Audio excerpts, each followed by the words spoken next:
Good morning, everybody. Welcome back to the channel. So on today's Adventures of Kenny, I'm kind of going to do a little recap, do a couple shout outs.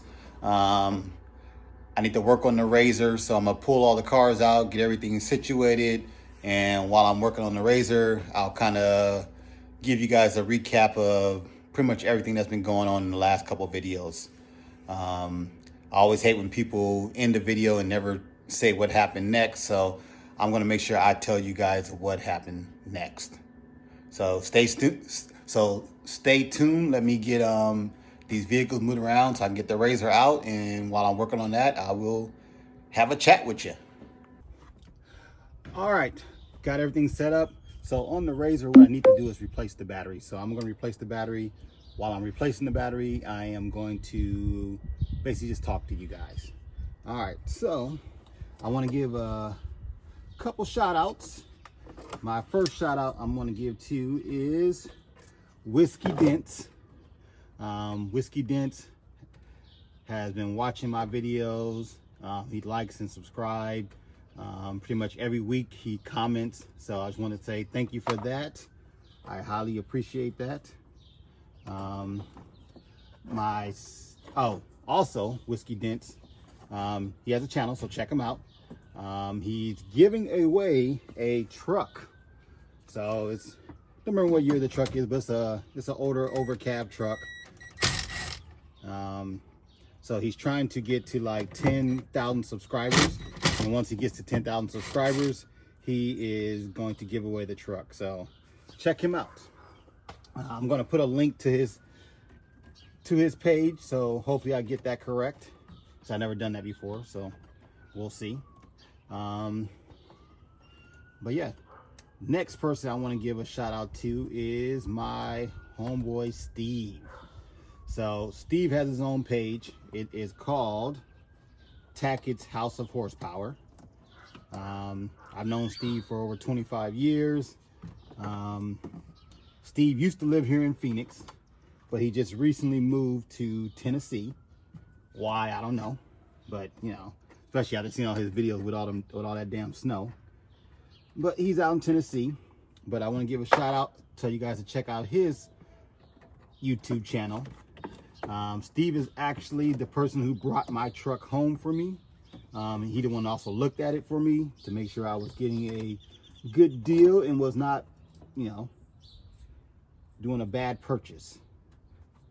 I need to take these off. I'm gonna leave that there. I need to take this one off. Okay. So where was I at? Oh, so but yes, so me and Steve go way back. Like I said, 25 years. Pretty much, he's always been a domestic guy. I've always been an import guy. So we used to always battle back and forth, you know, about that whole import versus domestic, who's faster. So we've always been the fastest of our crew, you know. So that's why me and him always battle. We used to battle so hard, our friends used to think we were gonna get into a fight. But that was just us having fun, talking shit. You know, we both like to talk shit. So that's kind of how that always went. But check out his channel. I'm gonna put a link to his channel also, so you guys can check it out. And then recap on, I guess the last thing I did was we went drag racing in the Civic. So my son, he did pretty good. He got his best was a 1210. Damn, I can't get that on. So his best was a 1210. Hold on a second. What is holding you in place?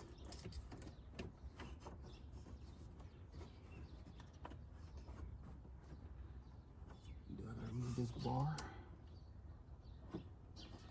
So I don't remember doing that before.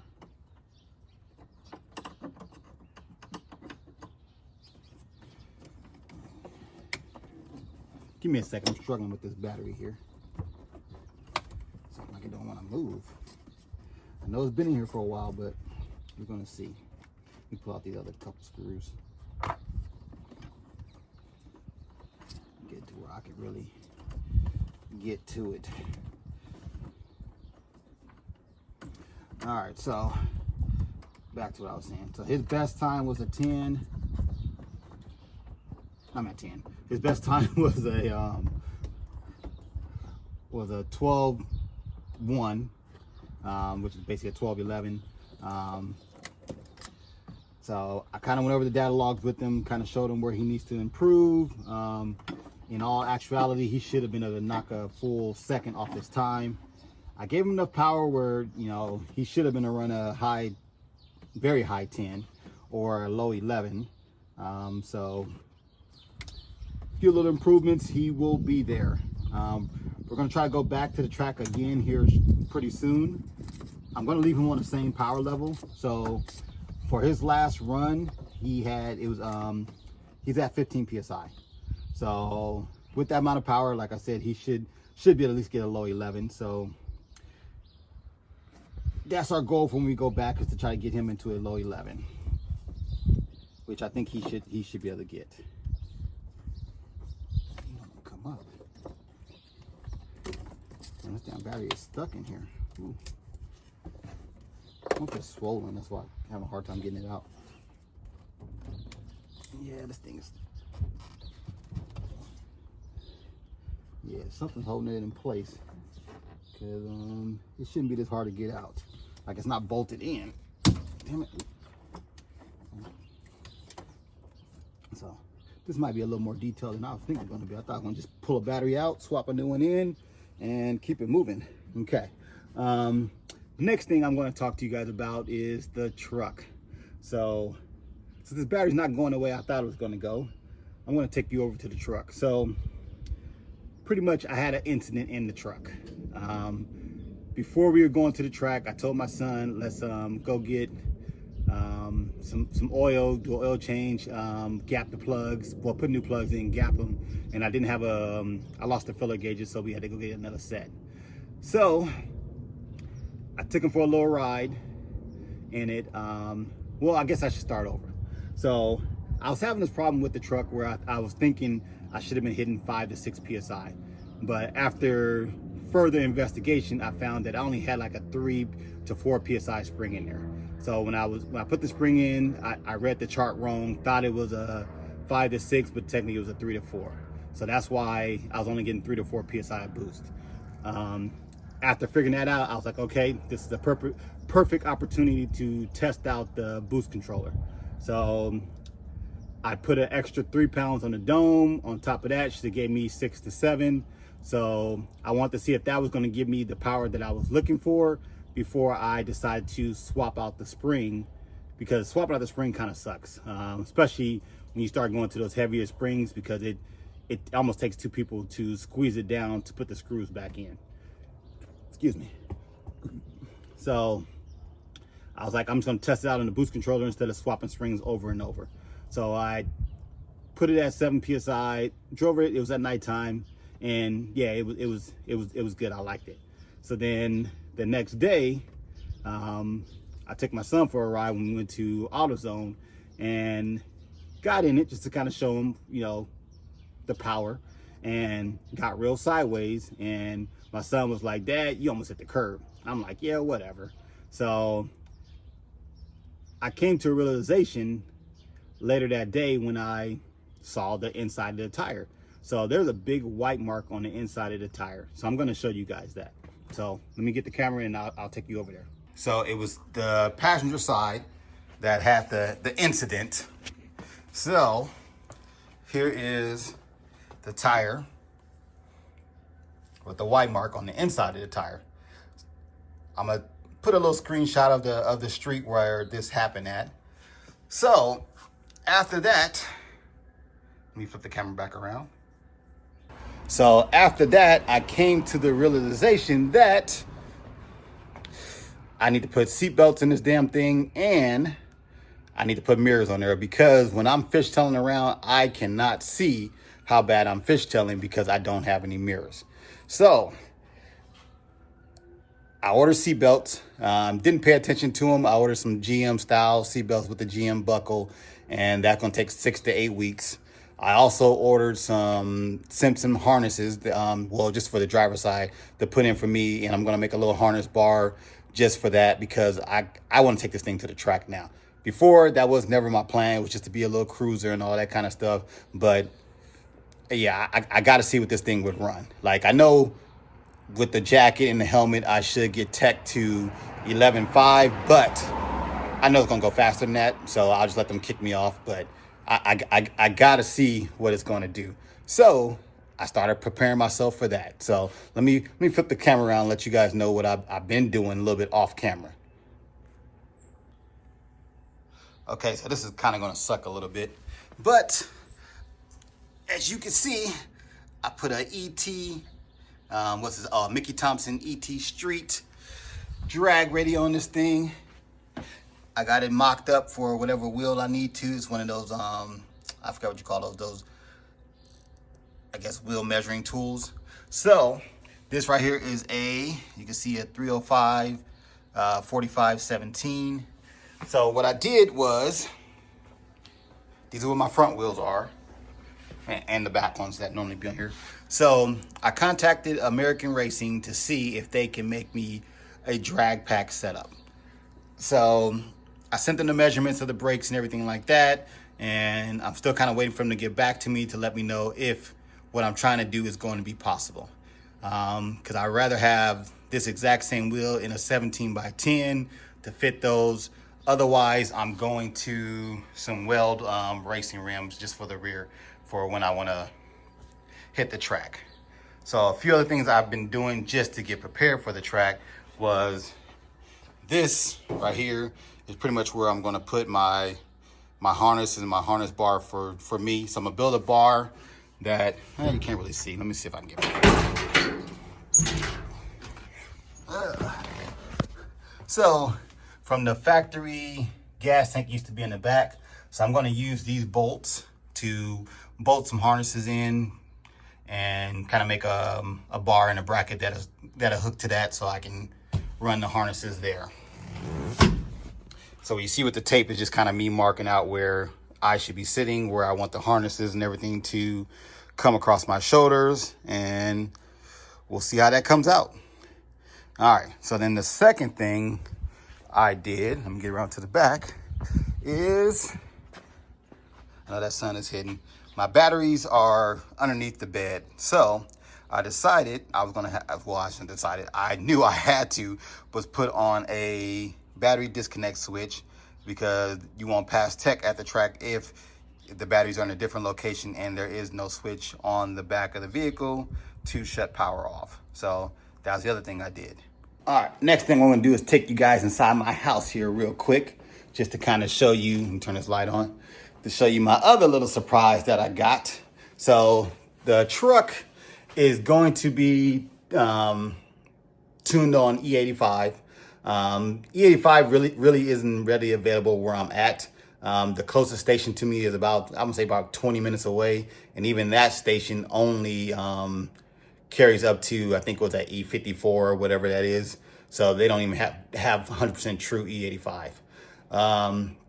The next station that I know has true E85 is, I'm going to say probably at that point about 30, well, not 30, I would say about like 45 minutes away for me to get E85 for them. So one of the things that I've always wanted to do, but I hadn't planned on doing it with this truck, but I figured why not, was I've always wanted to do one of those drive and drag event type of things, like Sick Week or whatever you want to call it. But that's always been on one of my bucket lists. So I figured, why not with this truck? I mean, it's got enough power. The suspension, well, I shouldn't say the suspension because it's on air, but I'm gonna be honest with you, this suspension setup, shout out to Pro Performance. They're the ones who set me up with that. I don't even realize it's on air when I'm driving it. Like when I'm getting into it and driving around, you don't even notice it's on air. Like it feels like any regular truck that I ever drive.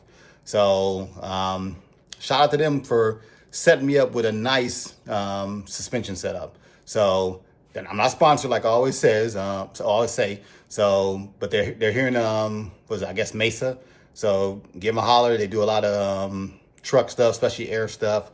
So yeah, just give them a shout out. But the other little thing, like I said, I want to do the drag and drive style events. So I always figured, okay, I need a backup source. Like I'm not gonna do the race gas and all that kind of stuff because that's what I did in the hatch. But I'm gonna do E85. If I can't have E85, my backup source is this. So I'm gonna flip the camera around. So this came in the mail the other day. So I just kind of pulled it all out the box, kind of looked to see how it's gonna, how it sets up. So decide to do a water meth injection kit, something to give me a little extra just in case if I run to the situation where I can't get E85. Okay, so I got all that out the way. So those are all the little things that I got up and coming for videos here pretty soon. But I want to get my Razor back up and running correctly. Well, it runs. I was having a problem with the battery, and the way I ride and the way places we go, last thing I want to do is be stuck without being able to get this thing to start up. So, I mean, I keep a jumper box with me, but honestly, you never know. And I knew I had a battery problem, so might as well replace it out. And I've had this battery in here for over 5 years, so I look at it, I've got my use out of it. So I'm gonna flip the camera around so you can kind of see what I'm dealing with on this battery thing.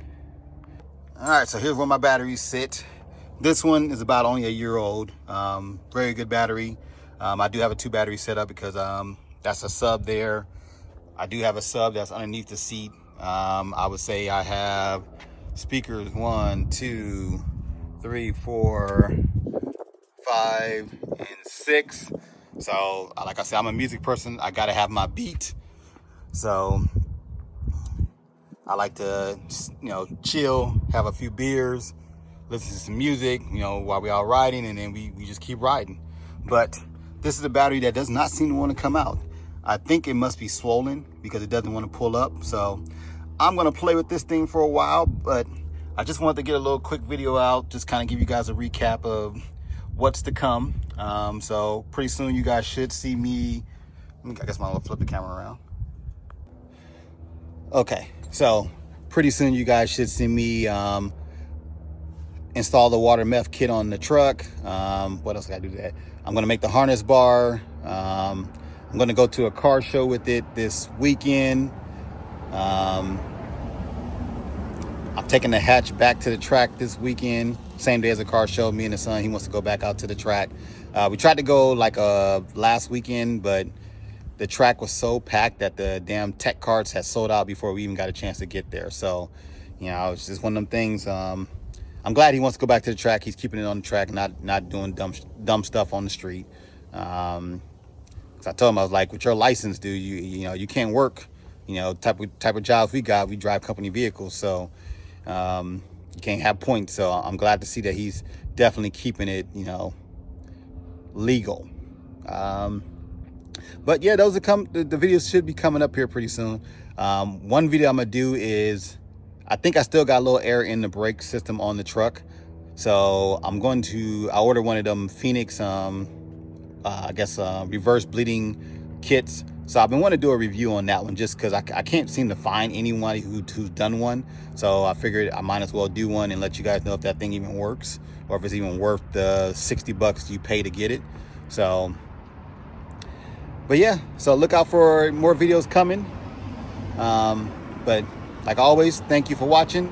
Please like and subscribe, and I will catch you on the next Adventures of Kenny.